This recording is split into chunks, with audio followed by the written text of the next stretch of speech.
Amin. Silahkan duduk saudara. Saudara mau berdiri juga boleh. Boleh kasih tepuk tangan buat tim praise and worship kita. Shalom saudara-saudara semua. Apa kabar saudara-saudara? Semua masih percaya Yesus? Masih baca Alkitab? Masih mau masuk surga? Siapa yang mau duluan? Gak ada yang amin langsung. Oke, kalau saudara senang judul khotbah saya malam hari ini adalah pelayanan pembenaran. Ministration of Righteousness. Jadi saya mau cerita dulu buat saudara tentang muridnya Yesus yang namanya Yohanes.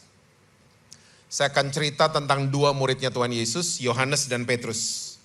Saya akan mulai dari Yohanes dulu. Yohanes adalah satu-satunya murid Yesus yang meninggalnya tua. Semua murid Yesus yang lain meninggal dengan cara yang mengerikan. Gori sekali. Buat saya yang paling mengerikan adalah Bartolomeus. Ya, badannya dikulitin sampai kulitnya habis, lalu dia langsung digulingkan di pasir panas, melepuh dengan seketika dan dia meninggal dunia seketika. Buat saya itu paling menyeramkan, Bartolomeus. Yohanes pernah juga dimasukkan ke wajan yang minyaknya lagi mendidih. Tapi mujizat terjadi. Yohanes keluar dari wajan tersebut tidak jadi well done. Dia keluar dari wajan tersebut hidup-hidup. Dan dia menjadi satu-satunya murid Yesus yang meninggalnya tua. Yang berikutnya, Yohanes adalah satu-satunya murid Yesus yang ada di Bukit Golgota. Semua murid Tuhan Yesus kabur, lari, ya mungkin ketakutan dan lain sebagainya. Tapi Yohanes berani loh, dia temenin ibunya Yesus di atas Bukit Golgota. Yang berikutnya, Yohanes adalah satu-satunya murid Yesus yang menyebut dirinya, saya adalah murid yang dikasihi oleh Tuhan Yesus. Banyak orang mengatakan, oh Yohanes sombong rohani, merasa lebih rohani dari yang lain, dan lain sebagainya. Saya akan jelaskan nanti buat saudara-saudara. Dan yang paling luar biasa adalah, Yohanes adalah muridnya Tuhan Yesus yang mencatat tentang definisi kasih. Kita kalau dengar kata kasih, orang-orang Kristen, kita seringkali yang kita ingat adalah tulisan-tulisannya Rasul Paulus di 1 Korintus 13 ayat 4-8. Well, saudara-saudara di PD Hope, ya, tolong catat ini baik-baik dalam hati saudara. Semua yang ditulis Rasul Paulus itu bukan definisi kasih. Tapi itu adalah buah-buah daripada kalau kita ngerti kasih itu apa. Ya.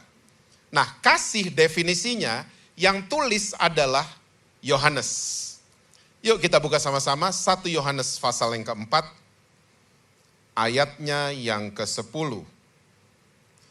Saya janji jam-jam 10 gitu saya udah selesai. Yang amin cuma 6, jadi 45 menit saya selesai.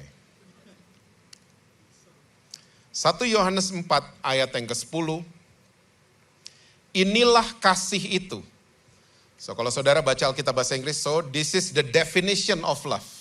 Ini adalah penjelasan daripada kasih, arti daripada kasih.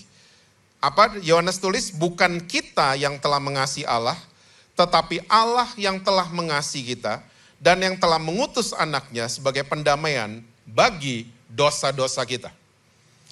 Ternyata pengertian daripada kasih adalah bukan kita duluan yang sayang sama Tuhan, tapi Tuhan duluan yang sayang sama saudara dan saya. Amin ya saudara. Jadi waktu kita lagi hidup dalam kegelapan dan lain sebagainya, Tuhan udah sayang sama saudara dan saya. Oke? Bukan kita duluan, tapi dia duluan. So malam hari ini, saya ingin mengajak saudara-saudara di PD tempat ini, ganti password kita sebagai orang-orang Kristen, dari tekad kepada telah. Banyak orang Kristen, I was like that, saya dulu seperti itu. Banyak orang Kristen yang bertekad deketin Tuhan. Bertekad mau bangun pagi tiap hari. Bertekad mau doa puasa. Bertekad mau melayani lebih baik. Tapi ujung-ujungnya seringkali kita mengalami burnout. Kita kecewa. Kita sakit hati sama sesama orang Kristen. Kita kecewa, kita marah sama Tuhan. Karena kita salah password. Kita selalu pikirnya pengen memberi buat Tuhan.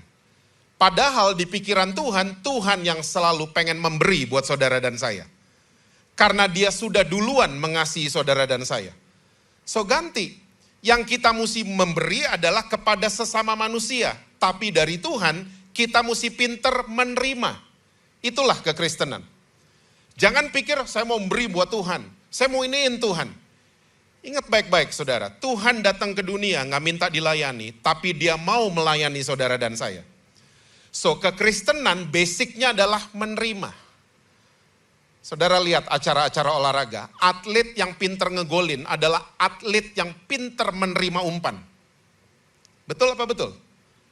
Kalau dia gak pinter menerima, gak pinter receiving, gol gak akan terjadi. Nah banyak dari antara kita orang-orang Kristen seringkali nggak membuahkan gol dalam kehidupan ini. Karena kita nggak pinter menerima dari Tuhan. Bahwa Tuhan semualah, dia semua yang udah duluan. Mengasihi, menerima, mengampuni kita, dan seterusnya. Tuhan yang duluan, bukan kita. Jadi dalam kekristenan jangan berharap untuk dapetin kasihnya Tuhan. Saya mesti sayang sama dia. Bertekad sayang sama dia. Ganti passwordnya. Dari tekad kepada telah. Bahwa kita semua telah dikasihi oleh Tuhan Yesus. Nah, waktu kita mengerti definisi ini, itu 1 Korintus 13 bisa terjadi. Buah-buah kasih akan keluar dengan otomatis. Saudara pernah ketemu orang Kristen yang sabarnya dibuat-buat? Di PD Hope nggak ada soalnya. Ini ada di Jaksel. Saudara pernah ketemu orang Kristen yang murah hatinya dibuat-buat? Nggak jealousnya dibuat-buat, ya, tidak simpen salah orang lain dibuat-buat. Karena apa? Mereka nggak mengerti kalau mereka udah dikasihi duluan sama Tuhan, udah diampuni duluan sama Tuhan. Makanya the fruits of love nggak keluar dari kehidupan mereka. Dan tolong ingat baik-baik saudara-saudara, semua yang ditulis sama Rasul Paulus itu bukan feeling-feelingan. Kasih itu bukan feeling. Kasih adalah keputusan. Sabar bukan feeling kan? Sabar tuh keputusan, mau sabar apa enggak mas suami? Betul istri-istri? Susah nih amennya. Sabar tuh keputusan, mau sabar apa enggak sama istri? Mau sabar apa enggak sama supir angkot? Sabar tuh keputusan. Semua yang ditulis sama Rasul Paulus itu serba decisions yang harus kita ambil. Makanya statement I love you adalah statement yang mahal. Jangan dibuat murah. Saya ketemu orang Kristen, I love you di Surabaya ada, I love you di Bali, I love you di Medan. Saudara tahu kan kucing tuh gak bisa terbang? Saudara tahu burung gak bisa lari? Saudara tahu buaya? Buaya gak bisa hidup tanpamu. Ada tuh buaya angkatan darat, ada. Tebar pesona di mana-mana. Yang membuat kayaknya statement I love you jadi murah kayaknya. I love you tuh mahal. Kalau kita ngomong I love you sama seseorang, berarti saya mau ambil keputusan untuk sabar sama kamu, tidak simpen salah kamu, murah hati sama kamu, ya, berbuat yang sopan sama kamu, dan seterusnya. Makanya saudara bayangin gak, kalau Yesus sayang sama kita pakai feeling, mati kita. Mati. PD Hope tadi lagi praise and worship, udah keren timnya. Tiba-tiba malaikat turun di tempat ini. Stop, nyanyi, stop. Yesus lagi jengkel di atas. Gak pernah terjadi kan? Karena apa? Setiap musim yang sedang kita lewati. Bahkan stupid decision yang baru kita buat. Keputusan bodoh yang mungkin 1 jam lalu kita baru buat. Yesus sudah mengambil keputusan untuk sayang sama saudara dan saya. Terima kasihnya Tuhan Yesus. Terima pengampunan dari dia. Ya, terima his acceptance for us. Terima itu semua. Kita harus mahir menerima dari Tuhan. Mahir minta dilayani sama Tuhan. Ingat, lebih baik memberi kepada manusia dan menerima dari Tuhan. Kita akan banyak membuahkan gol. Percayalah saudara. Nah, ayat ini waktu kita mengerti kasih adalah keputusan. Dan Tuhan duluan yang mengasihi kita. Nah, ini akan menjadi impact buat apa saja yang kita buat, terutama dalam kita melayani orang-orang lain. dalam kita memberi kepada orang banyak. Yuk, saya mau ajak saudara-saudara kita lihat sama-sama kitab 2 Korintus pasal yang ketiga. 2 Korintus pasal yang ketiga.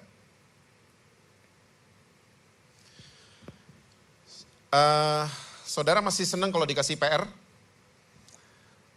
Ini PR buat saudara, baca 2 Korintus 3, 1-18. Baca semuanya. Karena malam hari ini kita nggak sempat untuk bahas semuanya. Nah, Rasul Paulus lagi memberikan orientasi buat gereja di Korintus. Oke? Dan gini saudara, kita nih mesti sadar di era sosial media. Banyak orang hari ini jadi nggak cerdas secara konteks di era sosmed. Karena di era sosial media, kita nonton berita kadang-kadang cuma 1 menit, kita nonton berita cuma setengah, tapi seakan-akan kita tahu the whole story. Pernah ketemu orang model begini? Banyak. Orang yang gak cerdas konteks hari ini banyak banget di mana-mana. Seakan-akan tahu semuanya, padahal berita yang ditonton cuma 1 menit. Kita keenakan motong atau edit-edit berita. Kita gak tahu the whole konteksnya apa. Nah, sama dalam membaca Alkitab, kita harus lihat konteksnya. Jangan main comot-comot ayat, terus ini ayat dipakai untuk nyerang keluarga, nyerang anak-anak, nyerang orang tua, nyerang kakak sendiri, dan seterusnya. Ya, nah ini konteksnya di 2 Korintus pasal yang ketiga. Rasul Paulus lagi bicara tentang pelayan-pelayan perjanjian yang baru. Dan sekali lagi Rasul Paulus lagi memberikan orientasi, bukan pemaksaan. Saudara tahu orientasi? Orientasi itu begini, waktu saudara masuk di mall, ya kadang-kadang ada tulisan directory. Pernah lihat? Gak pernah ke mall ya? Saudara main di mana? Hah? Kamar hotel deh, kamar hotel. Kamar hotel kita kalau tutup, ya pintu hotel kamar kita, pintu kamar kita. Ada dot warna merah, titik warna merah, tulisannya gini, you are here. Nah itu orientasi. Ya, so itu akan membantu kita waktu kita keluar kamar hotel, kita tahu lift belok kemana, pintu darurat belok kemana, kita tahu dalam mengambil keputusan. Nah, orientasi gunanya adalah membantu saudara dan saya untuk mengambil keputusan yang tepat. Orientasi, tujuan orientasi seperti itu. Rasul Paulus sekali lagi memberikan orientasi buat kita semua, ya. Dan di zaman itu dia sedang memberikan orientasi buat gereja di Korintus. Yuk kita cuma bisa baca ayat 9, 10, dan 11. Saya akan bacakan buat saudara-saudara. Sebab jika pelayanan yang memimpin kepada penghukuman itu mulia, betapa lebih mulianya lagi pelayanan yang memimpin kepada pembenaran. Jadi ada 2 tipe pelayanan. Rasul Paulus catat. Yang pertama pelayanan yang memimpin kepada penghukuman, ministration of condemnation. Lalu pelayanan tipe kedua adalah pelayanan yang memimpin kepada pembenaran, ministration of righteousness, yang menjadi tema khotbah saya malam hari ini. Oke, lanjut ayat 10. Sebenarnya apa yang dahulu dianggap mulia, jika dibandingkan dengan kemuliaan yang mengatasi segala sesuatu ini, sama sekali tidak mempunyai arti. Sebab jika yang pudar itu disertai dengan kemuliaan, betapa lebihnya lagi yang tidak pudar itu disertai kemuliaan. Jadi ada 2 tipe pelayanan. Pelayanan yang memimpin kepada penghukuman, dasarnya kata Rasul Paulus, kalau saudara bikin PR, hukum yang tertulis. Hukum yang tertulis kita kenal dengan istilah hukum Taurat. Oke? Lalu pelayanan yang memimpin kepada pembenaran, dasarnya adalah hukum roh. Kita kenal dengan istilah hukum kasih karunia. Nah bedanya apa Pak? Dua tipe pelayanan ini. Saya langsung ke contoh kasus aja ya, supaya kita nggak bingung dan nggak jelimet malam hari ini. Pelayanan yang memimpin kepada penghukuman. Saya akan cerita soal saya. Saya dulu bajingan banget. Dulu. Ya. Saya hampir 11 tahun air yang masuk ke tubuh saya alkohol. Makanya anugerah Tuhan hari ini. Kalau dicek usus, lever saya, semuanya sehat. Itu berkat dari Tuhan buat saya. Ya, saya senang berantem, saya jarang pulang. Tapi ternyata waktu saya lagi gak pulang, kabur dari rumah, Di pikiran saya, bunyinya begini, pikiran saya. Saya bisa berubah kalau ikut KKR. Saudara masih tahu KKR? Saudara mall nggak tahu, KKR nggak tahu. Saudara kurang jauh mainnya kayaknya, ha? KKR tuh kebaktian kebangunan rohani. Saudara bisa bayangin nggak? Saya lagi badung, lagi bajingan, tapi di pikiran saya KKR. Hebat nggak? Siapa yang hebat? Mama papa saya yang hebat. Karena kalau saya lagi nggak pulang, mereka selalu berdoa di kamar saya. Tumpangin tangan bantal saya. Perjamuan kudus di kamar saya. Jadi saya lagi badung di luar rumah, pikiran saya KKR. Saya bisa berubah kalau ikut KKR. Nah, awal tahun 90-an, KKR itu hampir tiap minggu ada di Jakarta. KKR. Nah, saya datang tuh. Saya datang. Nah, pembicara-pembicara KKR zaman dulu itu, setiap habis sampein firman Tuhan, biasanya mereka nanya gini, yang merasa masih ada dosa, taruh tangan kanan di dada. Masih ingat gak pertanyaan itu? Masih ya? Itu tipikal pembicara KKR zaman dulu. Saya gak lihat kanan kiri, saya langsung taruh tangan kanan di dada. Saya gak peduli sama kanan kiri. Terus biasanya pembicara ini mulai ajak jemaat dan semuanya nyanyi lagu pelan. Ya, semua tutup mata, dibilang gitu. Nah, waktu lagi nyanyi lagu pelan dan sambil tutup mata, pembicaranya ngintip. Saya pernah lihat soalnya. Dia ngintip, oh ternyata yang taruh tangan kanan di dada banyak banget ternyata. Salah satunya ini. Nah, abis lagu pelannya selesai, pembicaranya biasanya ngomong gini, coba yang taruh tangan kanan di dada, maju ke depan. Altar call. Saya sama, gak lihat kanan kiri, saya lari ke depan. Maju ke depan. Saudara mesti tahu, semua pengalaman altar call saya udah alamin. You name it, saya udah alamin. Didoain nangis-nangis pernah. Didoain muntah pernah. Didoain jatuh, gak ada yang nadah saya, pernah. Sakit loh. Didoain yang nadah saya, ukuran badannya setengah badan saya, coba. Itu paling kasihan sih. Itu ketimpa tuh orang, kubrak begitu sama saya, yang segede ini. Ya, saya udah alamin semua. Tapi saudara tahu, lewatin altar call demi altar call, lewatin KKR demi KKR, ternyata Jesse Lantang gak pernah berubah. Saya tetap tawuran, tetap berantem di mana-mana, tetap dugem, ya, tetap mabok-mabokan dan seterusnya. Nah, inilah yang dimaksud sama Rasul Paulus. Pelayanan yang memimpin kepada penghakiman, kepada penghukuman. Fokus pelayan Tuhannya, saya ulang, fokus pelayan Tuhannya adalah dosa dari orang-orang yang sedang dia layani. Saya kayak gitu. 4 tahun pertama saya melayani Tuhan 97 sampai 2001. I was like that. Ada restoran temen gak laku misalnya. Saya langsung ngomong gini, masih simpen dosa pasti kamu. Ngaku, pasti restorannya diberkati nanti. Fokus saya adalah dosa dari orang yang sedang saya layani. Ketemu orang tua, anak-anaknya bermasalah. Kalian simpen dosa apa? Ngaku sama saya, kita doa sama-sama. Jadi fokus pelayan Tuhan, fokus orang tuanya atau whoever, selalu adalah dosa dari orang-orang yang sedang dia layani. Nah, saya mau yakinkan persekutuan doa Hope malam hari ini. Kalau surga atau Tuhan tidak pernah fokus sama dosa. Tuhan selalu fokus sama korban dan mezbah. Bukan dosa. Yuk, saya mau ajak saudara, kita kembali ke Taman Eden. Di Taman Eden, waktu Adam dan Hawa baru bikin dosa, mereka tutupin badan mereka pakai apa? Masih ingat gak? Daun, betul banget. Dan daun kalau dicabut dari dahannya, biasanya itu daun punya expired date. Lama-lama jadi kering itu daun. Dan benar jadi kering. Ujung-ujung ceritanya, Adam dan Hawa waktu keluar dari Taman Eden, mereka bajunya bukan daun lagi, tapi kulit binatang. Betul apa betul? Nah, kulit binatang kalau dijadiin baju sampai hari ini, selalu harganya mahal. Betul nggak?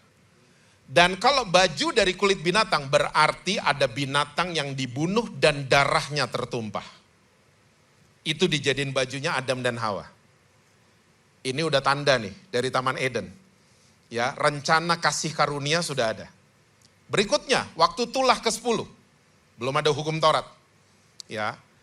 Semua rumahnya orang Israel dilewatin sama the destroyer. Ya, sama malaikat pencabut nyawa. Anak-anak sulung mereka selamat semua. Karena di depan rumah mereka ada apa?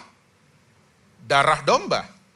Ya, saya mau tanya, emang di dalamnya isinya orang-orang Israel keluarganya baik-baik semua emang? Anaknya nurut semua emang? Suaminya pada baik-baik semua emang? Enggak, sama kayak PD Hope kok. Sama, manusia biasa semua mereka di dalam rumah itu. Tapi karena ada darah domba, ya, di depan rumah mereka, anak sulung mereka selamat. Oke, berikutnya, masuk di hukum Taurat. Dalam hukum Taurat, di bawah hukum Taurat, kalau ada orang bikin dosa, langsung mati. Mati urusannya. Jadi kalau ada orang bikin dosa under hukum Taurat, kalau mereka tetap mau hidup, mereka harus mempersembahkan domba tambun yang tidak bercacat celah atau burung tekukur. Cari sampai dapat. Di Shopee, Topet, cari sampai dapat. Payment dikirim ke rumah, datang, paket gitu. Dombanya datang. Kita mesti cek. Oh bener, tambun gak ada cacat celah. Misalnya saya pendosanya.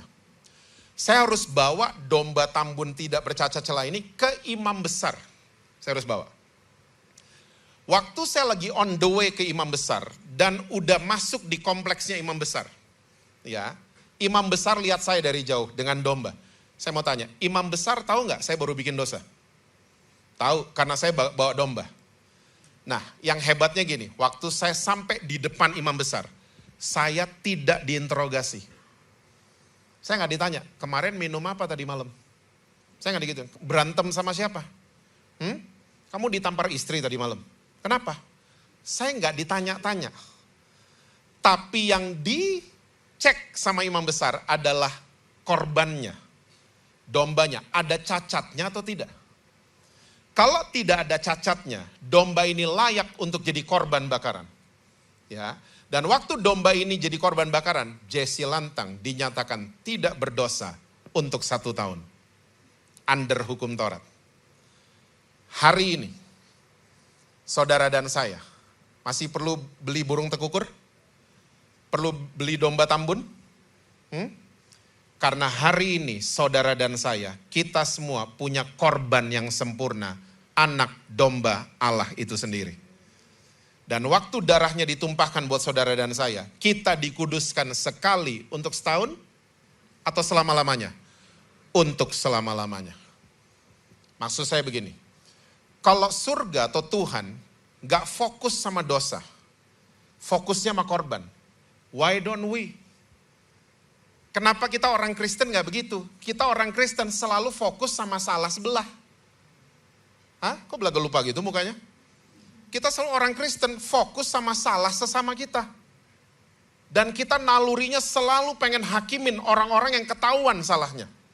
Kita omongin mereka, kita gosipin mereka. Tahu gak orang Kristen kalau mulai gosip? Ya, kita mesti doa loh buat teman kita yang satu itu. Itu kalimat pembuka gosip. Emang dia kenapa? Nah mulai itu, 2 jam tuh. Kopi sampai 3 gelas tuh biasanya.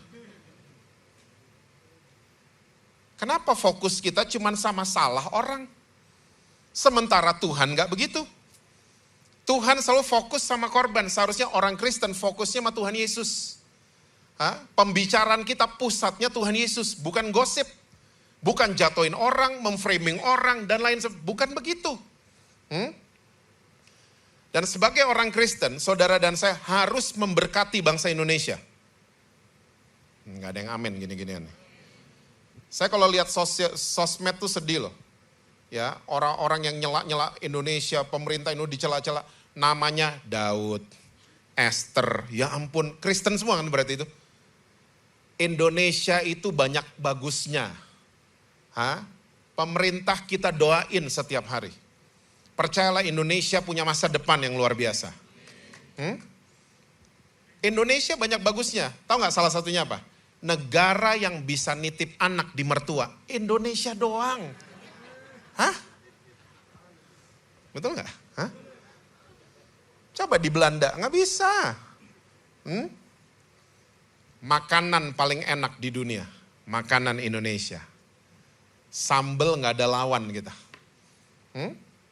Iya kan? Saudara kelihatan pada nelen ludah semua. Hah? Makanan Indonesia is the best in the world. Nggak ada lawan kita. So jangan fokus sama salah pemerintah, salah ini. Enggak. Lihat dari angle-nya surga kepada kita semua. Ya, Tuhan mau supaya saudara dan saya fokus sama Tuhan Yesus. Jadikan Yesus selalu pusat pembicaraan dimanapun kita berada. Nah, inilah sebenarnya yang disebut Rasul Paulus pelayanan yang memimpin kepada pembenaran. Kalau ada orang berdosa dikirim ke saudara dan saya, seharusnya kita sadar, kita sama-sama pendosa. Kita sama-sama pendosa kan? Kok belaga lupa gitu mukanya ya? Kita sama loh, saya sama saudara sama. Orang-orang berdosa yang dibenarkan dan dikuduskan oleh darah Yesus. Sama. Jadi kalau ada orang berdosa dikirim buat saudara, bawa ini orang, anterin ini orang supaya dia mengalami kemerdekaan. Dia mengalami kebenaran. Bukan ditunjuk-tunjuk. Jadi kalau ada orang ngomong aibnya sama saudara, lagi ngomong aibnya nih sama saudara, mukanya di setel biasa aja. Jangan dia lagi ngomong aibnya kita, ih kok bisa gitu, itu ngelanggar firman Tuhan loh. Biasa aja mukanya. Sama-sama pendosa kan, bedanya dia lagi ngaku, sini belum. Itu aja bedanya. Bedanya dia ketahuan, sini belum ketahuan. Itu aja bedanya sebenarnya. Kita sama-sama orang berdosa. Kenapa banyak ahli hakim tiba-tiba dalam dunia kekristenan? Saling tunjuk-menunjuk, kita tunjuk anak-anak kita, dan seterusnya. Kita gak pernah fokus sama korban dan mesbah, yaitu Tuhan Yesus sendiri. Nah, ini maksudnya Rasul Paulus, inilah pelayanan yang memimpin kepada pembenaran. Orang-orang seharusnya ketemu saudara dan saya, akhirnya mereka mengalami kemerdekaan. Lumayan yang amin 2 orang. Yuk lompat ke ayat 17, 2 Korintus 3 ayat 17. 2 Korintus 3 ayat 17. Sebab Tuhan adalah roh, dan di mana ada roh Allah, di situ ada apa saudara? Orang yang dikirim Tuhan buat saudara dan saya, anterin mereka sampai mereka mengalami kemerdekaan. Bukan merdeka bikin dosa, tapi merdeka atas dosa. Anterin mereka. Jangan tiba-tiba kita merasa lebih rohani dari dia, jangan gitu-gitu modelnya. Orang Kristen udah terlalu lama, gereja kumpulan kita nih udah terlalu lama, cuman jadi showroom kita. Kita cuman mahir nembel-nembel orang. Ya, mobil keluar dari showroom, dibawa ke Surabaya mungkin tengah jalan mogok. Karena yang bagus cuman luarnya doang. Ya, tapi kalau bengkel bener-bener diurus ini mobil, diurus. Dan mobil termahal di dunia, perlu masuk bengkel nggak? Perlu bengkel. Saya perlu direparasi sama komunitas saya di Jakarta. Saya perlu sama bengkel. Tapi banyak orang Kristen seringkali mentalnya bukan mental montir. Ya, mobil keluar dari bengkel 4 bulan lagi balik nggak? Balik. Pernah dicembrutin sama montir? Lo lagi yang datang. Nggak pernah. Montir selalu welcome kita, menyambut kita. Silakan Pak, silakan Bu. Ya. Makanya lihat, orang-orang Kristen yang terbiasa dengan kumpulan showroom. Yang cuma tembel-tembel, asal kelihatan bagus. Lihat, kuatnya cuma Senin sama Selasa, karena Minggu baru dikotbahin.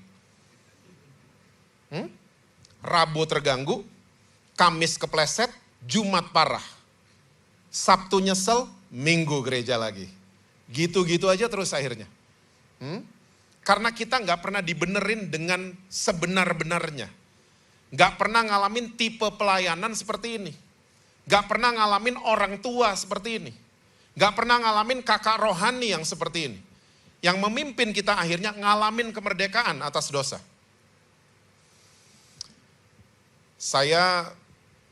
Bulan lalu saya diundang sebuah gereja. Dan waktu saya posting di sosial media saya, tiba-tiba ada yang DM saya. Ya, Instagram kan profile picture-nya kecil-kecil kan ya. Ya, kelihatan dari mata saya, kasat mata saya kayak ibu-ibu gitu loh. Dia bilang, "Pastor, saya mau datang." "Oh, silahkan," saya bilang. Terus dia balas lagi, "Pastor, nanti ketemu di pintu gereja boleh ya?" gitu. "Oh, boleh," gitu. Singkat cerita saya datang di gereja ini, datang nih. Udah kelihatan, oh ini nih kayaknya nih. Ya, tinggi, hampir sama saya. Tiba-tiba sampai di depan saya, "Pastor, saya yang berapa hari lalu DM." Keselak ternyata suaranya bukan perempuan. Ternyata dia laki-laki. Berat banget suaranya. "Saya yang DM Pastor. Boleh saya masuk?" Saya bilang, "Oh boleh." Ingat, muka di setel biasa aja. Ingat tadi? Saya setel muka saya biasa aja ketemu kayak ginian. Dan kalau ketemu model kayak ginian, saudara, suka makan hati kadang-kadang. Saya masuk di gereja itu sama dia kan, orang yang gak kenal saya, dipikir itu Ibu Jessie. "Halo Ibu, apa kabar?" Gitu. Saya bilang, bukan. My friend, not my wife. Singkat cerita, waktu praise and worship dan firman Tuhan, saya bawain firman Tuhan gak jauh seperti yang saya bawain buat saudara. Waktu saya ngelihat ke belakang selesai kebaktian, make up-nya rusak, maskaranya hancur. Karena the whole kebaktian ternyata dia menangis sejadi-jadinya. Dan selesai kebaktian dia samperin saya, dia cuma bilang gini, "Pastor, boleh gak besok kita breakfast?" Saya bilang, "Yuk, saya ajak kakak saya nanti." Oke, besoknya kita breakfast. Dia muncul pakai kostum laki-laki. Dan dia cerita di breakfast itu, "Pastor, saya sebenarnya tinggal di Amerika, di kota Chicago. Dan bulan depan, maksudnya bulan ini, saya udah rencana mau kembali ke Chicago dan sudah bikin appointment untuk operasi ganti kelamin. Tapi kemarin, saya mulai percaya kalau saya adalah pria normal yang diciptakan oleh Tuhan Yesus. Saya baru telepon ke rumah sakit di Chicago untuk membatalkan operasi ganti kelamin. Karena saya yakin saya pria normal yang diciptakan oleh Tuhan." Orang mesti mengalami kemerdekaan kalau ketemu kita. Bukan ngalamin penghukuman malahan, ditunjuk-tunjuk. "Kamu ya ada ini, kamu bikin ini ya. Kamu ya LGBT, kamu neraka di lantai 7 di bawah." Akhirnya mereka cuma terhukum dan hidupnya penuh dengan penuduhan karena ulahnya kita. Akhirnya banyak orang menjauh dari gereja, menjauh dari kumpulan orang Kristen karena ulahnya kita. Kita selalu merasa paling benar, ya. Kita selalu merasa paling rohani. Karena saudara tolong ingat baik-baik, kalau iblis gak bisa membuat saudara dan saya jadi orang jahat, iblis akan membuat saudara dan saya jadi orang yang merasa paling benar. Sama jahatnya, sama evilnya, sama jahatnya. Kabar baik, PD Hope harus menyuarakan pengharapan di Kota Malang. Bahwa ada pengharapan. Orang berdosa sehina apapun, masih ada pengharapan di dalam Yesus. Jangan akhirnya kita cuma jadi kumpulan ahli Taurat dan orang Farisi, yang kerjanya cuma nunjuk-nunjuk orang, dan seterusnya. Saya mengajak saudara-saudara di ruangan ini, jadilah agent of good news. Pemberita kabar baik dimanapun saudara berada. Kalau anak-anak saudara belum mau datang ke kebaktian, gak usah ajak ke kebaktian, ajak makan. Ajak makan. Dan kalau dia udah mau ikut makan sama saudara, sampai di meja makan, gak usah diinterogasi. Tadi jam 7 kemana? Kok gak ada di PD Hope? Gak usah gitu-gitu. Ngomongin yang lain. Kalau dia senang sepak bola, ngomongin sepak bola. Kalau hidup kadang-kadang di atas, kadang-kadang di Liverpool. Sampai batuk. Doa saya dijawab, akhirnya Arsenal juara. 22 tahun. Kalau anak saudara senang musik, ngomongin musik di meja makan. Kalau dia nonton Mens Rea, ngomongin Mens Rea. Oh, nggak ada yang nonton gini-ginian ya. Enak kan bisa ketawa-ketawa kayak gini di meja makan sama keluarga, enak kan? Daripada kamu ngelanggar ayat ini loh, kamu begini loh. Saudara, kalau kita jadi pemberita kabar baik, saya percaya janji firman Tuhan itu akan digenapi. Satu orang diselamatkan, seisi rumah saudara, Tuhan akan selamatkan. asal kitanya berubah. Ya, seperti Yesus. Rasul Paulus, pembunuh yang diubah oleh Yesus. Akhirnya jadi begini.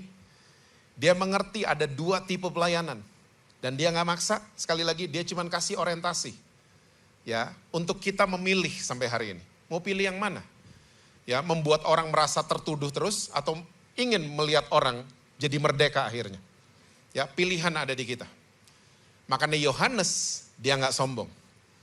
Waktu dia menulis, saya adalah murid yang dikasihi oleh Tuhan Yesus. Karena dia percaya, Yesus sayang sama saya duluan. Makanya dia menulis definisi tentang kasih. Yohanes. Yang kedua, saya mau bahas tentang Petrus buat saudara-saudara. Nggak lama udah selesai. Ya, 1 jam lagi mungkin, atau 1,5 jam. Yang amin cuma 4, jadi 15 menit selesai. Petrus adalah murid Tuhan Yesus yang selalu mau kasih lihat ke siapapun, saya sayang sama dia. Yohanes beda. Yohanes adalah tipe murid Tuhan Yesus yang mau kasih tahu ke banyak orang, saya disayang sama Tuhan. Beda loh. Kalau saya disayang sama Tuhan, kalau saya diampuni sama Tuhan, saya mau ampuni suami saya. Amin, istri-istri. Berat nih kayaknya, berat. Kalau saya diampuni sama Tuhan, saya mau ampuni orang tua saya. Kalau saya diterima sama Tuhan, saya mau terima anak-anak saya. Orang Kristen yang percaya saya disayang sama Tuhan akan begitu hidupnya. Beda sama Petrus. Petrus mau kasih lihat ke teman-temannya, saya sayang sama Tuhan. Petrus, number 1 wannabe selalu. Ya, Yesus lagi ngomong dengan deep banget. Yesus lagi ngomong, anak manusia akan mati dan bangkit di hari yang ketiga. Saya mau mati juga, Petrus. Ya, selalu cuma mau kasih lihat saya nih, dekat sama dia. Di Taman Getsemani, masih ingat? Ada kadrun pertama di dunia ini? Petrus. Kadrun tuh ciri khasnya kalau rame berani. Kupingnya Malkus dipotong loh. Kurang kadrun apa nih orang? Tapi waktu dia lagi sendirian, Yesus lagi disiksa. Cuman ditanya sama emak-emak, bener orang Indonesia, the power of emak-emak. Cuman ditanya sama ibu-ibu, kamu salah satu dari mereka kan? Ternyata, ya kan, ciri khas kadrun yang kedua, kalau udah sendiri, pengecut. Pengecut nih laki ternyata. Beda sama Yohanes. Yohanes satu-satunya murid Yesus yang ada di Bukit Golgota. Petrus pengecut ternyata. Dia sangkal Yesus sampai 3 kali. Dia bilang, saya gak kenal sama dia. Ayam berkokok tiba-tiba. Yesus lihat Petrus. Saya gak tahu kenapa, saya yakin sekali Yesus melihat Petrus habis dengar ayam berkokok. With full of love and forgiveness. Makanya Petrus lari, menyesal dan sambil nangis. Yesus gak liatin Petrus. Ayam, ingat gak ayam? Ya, kalau ketemu awas. Kalau Petrus digituin sama Yesus, Petrus gak ada lagi di Alkitab. Pindah ke Malang, beneran. Saya percaya sekali lagi, Yesus melihat Petrus with full of love and forgiveness. Dan habis Yesus bangkit, singkat cerita. Petrus dipulihkan, mereka pernah mengadakan pertemuan rahasia kalau saudara baca Alkitab saudara. Dan akhirnya Yohanes 21 di Danau Tiberias. Murid-murid lagi mancing, Yesus nyiapin breakfast. Yohanes yang ngenalin, itu guru Yohanes yang ngenalin. Petrus langsung nyebur, dia ketemu sama Yesus. Dan Yesus di depan orang yang nyangkal dia. Yesus berdiri sebagai minister of righteousness. Yesus gak berdiri di depan orang yang nyangkal dia sebagai minister of condemnation. Pelayan yang memimpin kepada penghukuman. Tapi Yesus berdiri di depan Petrus sebagai pelayan yang memimpin kepada pembenaran. Yesus bertanya 3 pertanyaan yang sama. Do you love me? Petrus gak ditoyor kan sama Yesus. Lo, udah gue bilang. Ya, lo makannya nanti aja sini, duduk sini dulu. Biar yang lain makan dulu. Yesus gak gitu-gituin Petrus. Dia bertanya pertanyaan yang luar biasa dalamnya. Do you love me? Yes, kata Petrus. Pertanyaan kedua, do you love me? Yes. Pertanyaan ketiga, do you love me? Petrus nangis. Karena kalau saudara pelajari dari bahasa aslinya, ternyata kata love yang keluar dari mulut Yesus sama kata love yang keluar dari mulut Petrus berbeda. Saudara masih ingat di bahasa Yunani ada eros, filio, agape? Ternyata yang keluar dari mulut Yesus adalah do you agape me or not? Jawabannya Petrus, yes I filio you. Pertanyaan kedua, do you agape me or not? Yes, I filio you. Pertanyaan ketiga, Petrus sadar. Standar kasihnya Yesus sama dia berbeda jauh. Dia cuma menganggap Yesus sebagai sahabat yang 3,5 tahun jalan bareng, nge-wine bareng, nongkrong bareng, nyembuhin orang, dan lain sebagainya. Dia pikir Yesus cuma sahabat biasa. Nge-wine bareng, benar kan? Hah? Kita semua punya fotonya kan? Kok heran-heran gitu mukanya? Hah? Petrus beda, dia menangis sejadi-jadinya. Dan apa pesan Yesus buat Petrus? Masih ingat? If you love me, if you agape me, gembalakan domba-domba. Menggembalakan domba-domba harus pakai kasih agape dari Tuhan Yesus. Bukan pakai jari telunjuk, kamu ya. Ditelanjangin dengan dipermalukan di depan umum, kamu gini, kamu gitu. Bukan gitu. Menggembalakan domba-dombanya Yesus, menggembalakan anak-anak kita, cucu-cucu kita. Ya, pergunakanlah kasih agape. Saya ngomong kayak begini, bukan saya enak-enak hidupnya. Saya lagi lewatin masa-masa sulit dengan anak saya yang nomor 2. Sama kita pasti kan, belaga lupa aja saudara mukanya.